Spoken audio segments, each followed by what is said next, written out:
উত্তরপাড়ায় নেশা মুক্তি কেন্দ্রের কর্ণধারকে শিলনোড়া দিয়ে খুন, পলাতক 2 আবাসিক।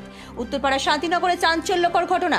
টাইম টু চেঞ্জ নেশা মুক্তি কেন্দ্রের কর্ণধার মদন রানাকে ভোরে শিলনোড়া দিয়ে মাথা থেতলে খুন করার অভিযোগ উঠেছে 2 আবাসিকের বিরুদ্ধে।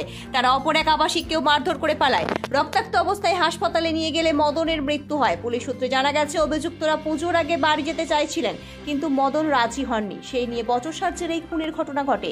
অভিযুক্তরা দমদম বেলঘরিয়ার বাসিন্দা। সিসিটিভি ফুটেজ খতিয়ে দেখে তাদের খোঁজে তল্লাশি চালাচ্ছে উত্তরপাড়া থানার পুলিশ। ব্যুরো রিপোর্ট, আমার বাংলা নিউজ।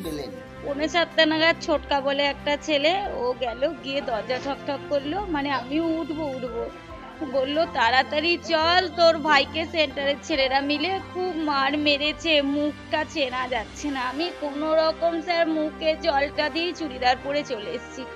আমি আসাতে আমার ভাই নিঃশ্বাস নিচ্ছিল, নাক ডাকছিল, কষ্ট হচ্ছে ওর, রক্তে ভর্তি, বালিশ টালিশ সব ভিজে গেছে, কিন্তু কোনো কথা বলতে পারছে না আমার ভাই। একখানা পাটা, শিলনোড়া, ওগুলো সব দিয়ে মেরেছে, এখানে ফাটিয়ে দিয়েছে, শুধু মাথাটা আর মুখটা, দেহতে কিচ্ছু হয়নি, সব শরীর ভালো, শুধু এই মুখটা চেনা যাচ্ছে না স্যার, এমন ভাবে মেরেছে। আমার ভাই তো ভারী শরীর, এই ফুলে গেছে মুখটা, রক্ত রে। আর এইটা আমরা রাজবাড়ি নিয়ে গেলাম স্যার। আমি ভাইকে সমানে ভাই তো আওয়াজ ছাড়াই নেই, কোনো কথাই বলেনি। ডাক্তার দেখে বললো আর একটু আগে আনতে পারলেন না। কটা নাগাদ ঘটনা জানতে পারলেন? 7:45। মানে রাতের দিকে হয়েছে বলে মনে হয়?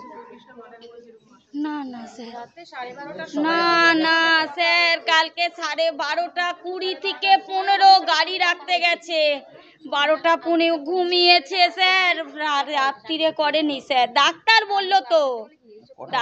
বললো ভোরের দিকেই হবে স্যার। কতজন পেশেন্ট ছিল কিছু জানেন? কানু 22 জন, ওর মুখেই ছিল 22 জন। তারা কোথায়? তাদের কাউকে খোঁজ পাওয়া গেল? না, তারা তো মেরে পালিয়ে গেছে, তারাই তো মেরেছে। যখন যাচ্ছে তারা এখান দিয়ে তো স্টেশন সামনে, যখন যাচ্ছে টোটোর ছেলেরা, অটোর ছেলেরা বলছে মদনের সেন্টার দিয়ে এত ছেলে চলে যাচ্ছে কেন?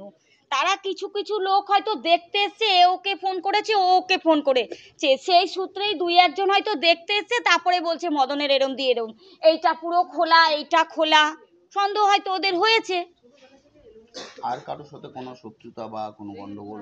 শত্রু তো সবার সঙ্গে বলতে কি, ও একটু চিৎকার করে কথা বলতো আমার ভাই, একটু মুখ স্বাভাবিক, ও নেশা করতো, আর কি বলবো, চলেই তো গেছে, আর শত্রুতা বাড়িয়ে কি লাভ? আমাদের তো কেউ রইল না ছেলে বলতে, আমার মা, আমি আর মেয়ে, তাহলে কার নাম বলবো বলুন স্যার? এটা তাও 5.5 বছর 6 বছর হলো সেন্টারটা খুলেছে। না, আপনার ভাই কতদিন এখানে ছিল? 5.5 বছর 6 বছর সেন্টারটা খুলেছে তো। আচ্ছা, আপনার নাম কি? আমার নাম নন্দিতা ভার্মা। কি করে হলো দিদি এই ঘটনা? আমি ঠিক বলতে পারবো না, আমি কর্ণগরে থাকি। বসো, এখন দেখতে পাবে না। Ganapati gold palace. পুজোতে ধানতেরাসের সোনা কেনার কথা ভাবছেন? তাহলে অবশ্যই আসুন ধানতেরাস ধানবর্ষা।